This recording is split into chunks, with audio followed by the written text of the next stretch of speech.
Rosie O'Donnell has had a meltdown about getting herself a facelift. Joining us now for all the entertainment and royal news is Louise Roberts, skynews.com.au columnist. Rosie O'Donnell spent a year and a half living quietly in Ireland, away from American television, away from the tabloids, and away from the kind of public scrutiny she has dealt with for most of her adult life. Then she showed up at the Tony Awards, sat down for an interview, and said things that immediately started circulating everywhere.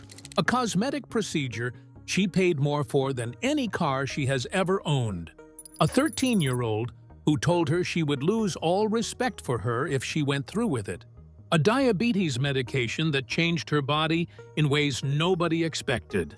And a one-woman show she is bringing back to New York. Rosie is back, and she came with a lot to say. The procedure she almost didn't get because of her child. The detail that caught the most attention from Rosie O'Donnell's Tony Awards interview was not the Broadway news or the return to New York. It was something considerably more personal, and she delivered it with the kind of directness that has always been her signature. She had gotten a cosmetic procedure done. She had written about it publicly in an essay before the interview, which meant she was the one who put the story out there rather than waiting for a tabloid to report it. She described the decision to disclose it as a choice rooted in the same value she has returned to throughout her career.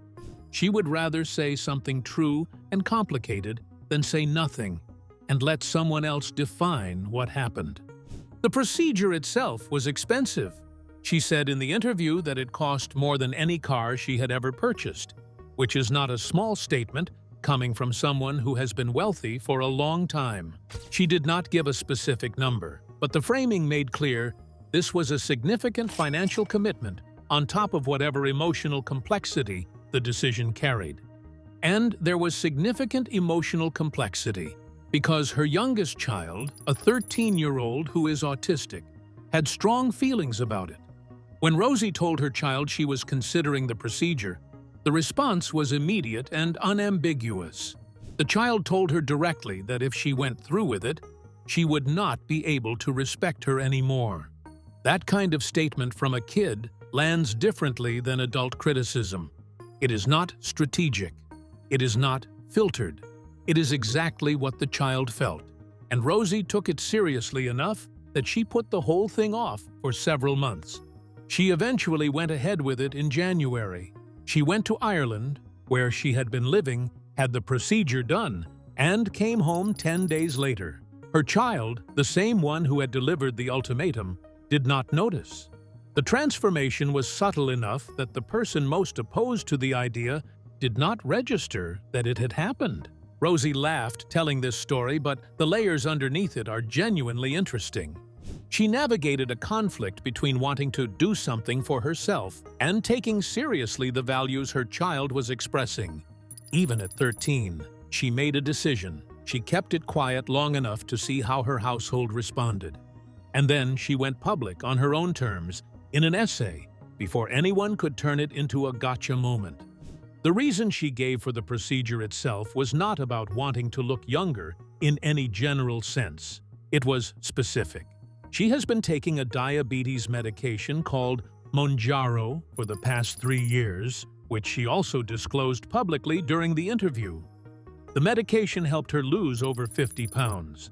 That weight loss, while positive for her health, had a side effect she had not anticipated. It changed the appearance of her face in ways that left excess skin and created 2 lines near her mouth that, in her description, made her look consistently sad or upset. The Irish people around her noticed. She described being regularly approached by strangers asking if she was okay, whether something was wrong, what was the matter. Her response every time was the same: nothing was wrong. That was simply how her face now looked. Eventually, she decided that if her face was communicating an emotion she was not feeling, and if there was something she could do about it, she was going to do it. She did it. She wrote about it. And then she told the world herself. The diabetes and the weight loss that changed everything. The cosmetic procedure story would not exist without a different story that came first, and that story is about Rosie's health over the past several years, in ways that go considerably deeper than a number on a scale. Rosie O'Donnell has diabetes. She disclosed this in the Tony Awards interview without any of the hesitation that public figures sometimes bring to health disclosures, which is consistent with how she has approached her medical history throughout her career.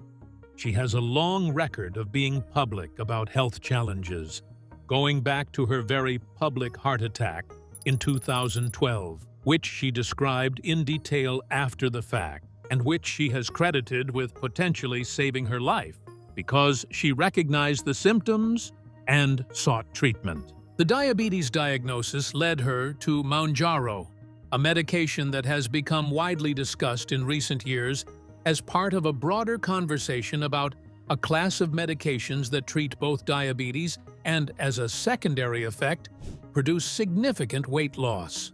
Rosie has been on it for 3 years. Over that period, she lost more than 50 pounds. 50 pounds is a substantial change in anyone's body, and Rosie has been open about the fact that this change was connected to her medical needs rather than a standalone weight loss effort. She was managing a serious health condition, and the weight loss came as part of that management.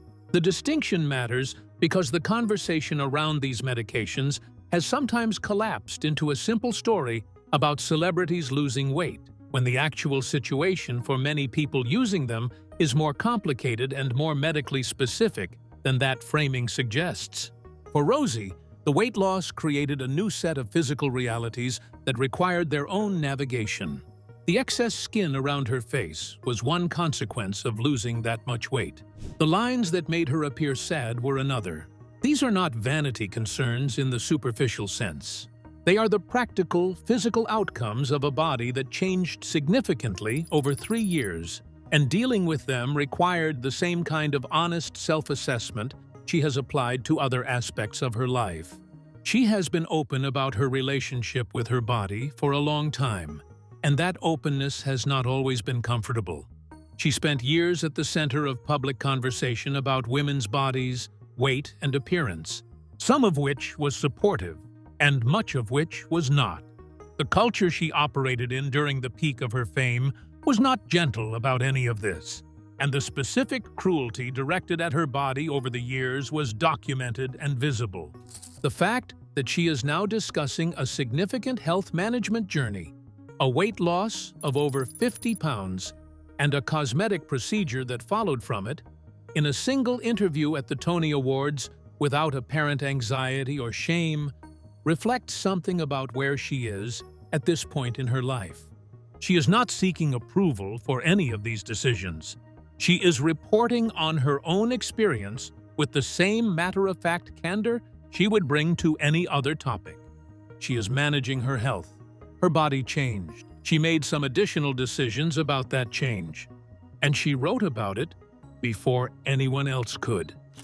The 1.5 years in Ireland, and why she actually left.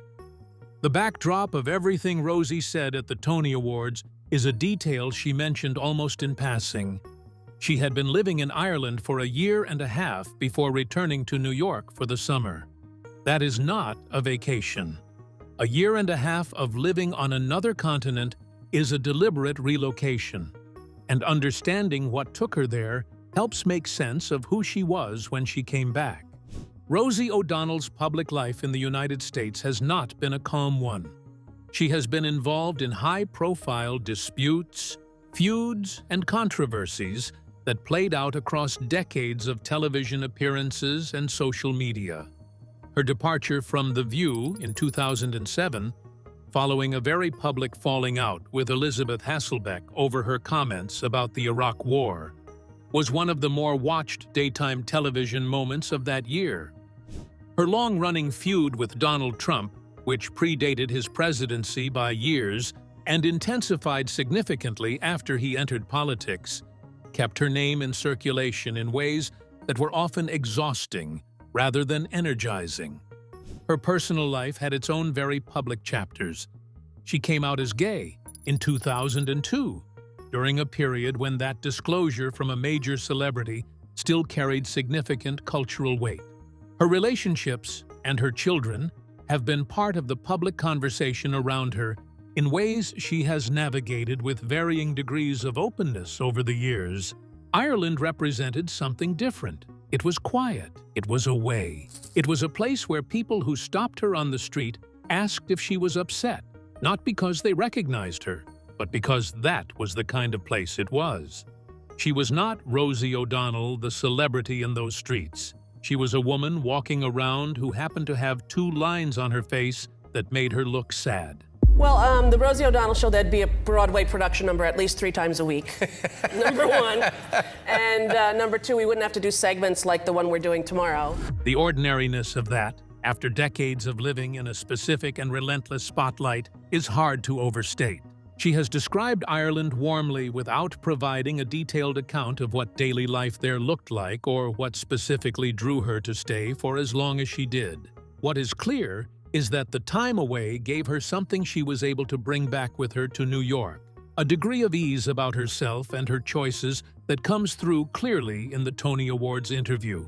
She talked about the cosmetic procedure, the medication, the child who almost talked her out of the surgery, and the one-woman show she is bringing to New York with the same comfortable candor about all of it. There is no visible effort to manage how any of it lands. That kind of ease in a public interview does not come from nothing. It comes from a period of genuine privacy, of being somewhere that the usual mechanisms of celebrity culture were not operating, and of having time to figure out which parts of public life she actually wanted to return to, and on what terms. She is returning to the stage. She is returning to New York. She is apparently returning to a version of public life that she is choosing deliberately, rather than one that is simply happening to her. The one-woman show and what it says about where she is now. The reason Rosie O'Donnell was at the Tony Awards in the first place was not just to watch. She is performing a one-woman show in New York this summer for 3 weeks in July and August, with tickets going on sale shortly after the interview aired. That is a specific and deliberately chosen way to return to public life after a 1.5 years abroad. And the format itself says something worth paying attention to. A one-woman show is about as exposed as a performer can get. There is no ensemble to share the stage with, no character to hide behind in the way a traditional play or musical would allow, and no script written by someone else that provides a layer of distance between the performer and the audience. It is one person, their stories, their timing, their presence, and whether any of it connects. For someone who spent years behind the desk of a talk show, hosting Broadway telecasts, and appearing on ensemble programs like The View, stepping into a solo stage format is a genuine creative risk. She has done it before. Her history with Broadway goes back to the 90s, and her talk show was specifically credited with introducing an entire generation of viewers to Broadway in ways the theatrical community has not forgotten. She hosted the Tony Awards 3 times. She knows what that world looks like from every angle. But hosting is different from performing your own solo work, and performing your own solo work for 3 weeks in New York is different from anything she has done in recent years. The timing is also interesting. She is returning from Ireland, coming back with material drawn from a period of her life that was more private than most. She has already been writing about her health publicly. She has been honest about the procedure, the medication, the weight loss, the child who objected. If any of that material makes it into the show, and it would be unusual if it did not given how central it clearly is to where she is right now, audiences will be getting a version of Rosie O'Donnell that is considerably more current and considerably more unguarded than anything she has put on a stage before. She described herself at the Tony Awards as thrilled to be doing it. The word choice is telling. Not nervous, not proud, thrilled. That is the language of someone who is genuinely looking forward to what is coming, rather than managing anxiety about it. She also said something that landed differently than the rest of the interview, and that speaks to a larger shift in how she seems to be approaching this chapter. She talked about honesty as the thing that matters most right now, about people being dishonest with the public constantly and how that bothers her deeply. She is clearly positioning her own public presence, the essay about the procedure, the candid interview, the one-woman show, as a deliberate counterweight to that. She is going to tell the truth. She is going to do it on stage, in person, for 3 weeks in New York, with an audience sitting right in front of her. That is a very specific kind of courage, and it is the kind that tends to produce the best work. The public life she built, the feuds she survived, and who she actually is. I kind of took that mantle of you have to help people and use your voice for good and stand up to injustice. To understand why Rosie O'Donnell's return to public life feels like an event rather than a routine celebrity appearance, you need to understand how much she has been through in the decades that preceded that Tony Awards interview. She started as a stand-up comedian in the 1980s, working clubs and developing a style that was fast, self-deprecating, and rooted in her specific experience growing up in Cosmetic, New York, after her mother died of breast cancer when Rosie was 10 years old. That loss is something she has returned to throughout her career as a central fact about who she is and why she operates the way she does. Her mother never got to see what she became, and that absence has driven a visible urgency in how she has approached almost everything. Her stand-up led to film work in the early 1990s, including roles in A League of Their Own alongside Gina Davis and Madonna, and Sleepless in Seattle.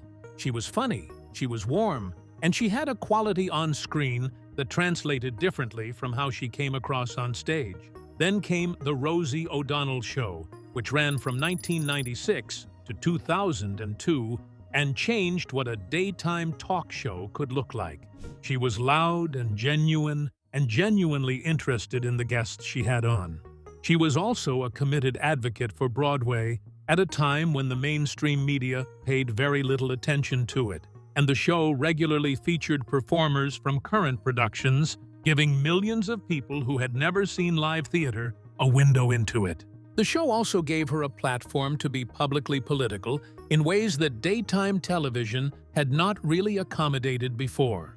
Her views were visible, her personality was large, and she was not interested in performing neutrality on issues she cared about.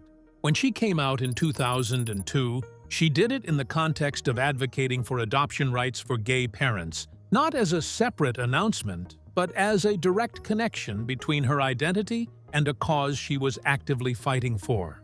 The years that followed brought more controversy than comfort. The feud with Donald Trump was ongoing and escalating long before it became a political story. Her time on The View ended badly and publicly. Her personal relationships were documented and discussed in ways she did not always choose. Her mental health, including her history of depression, became part of the public record.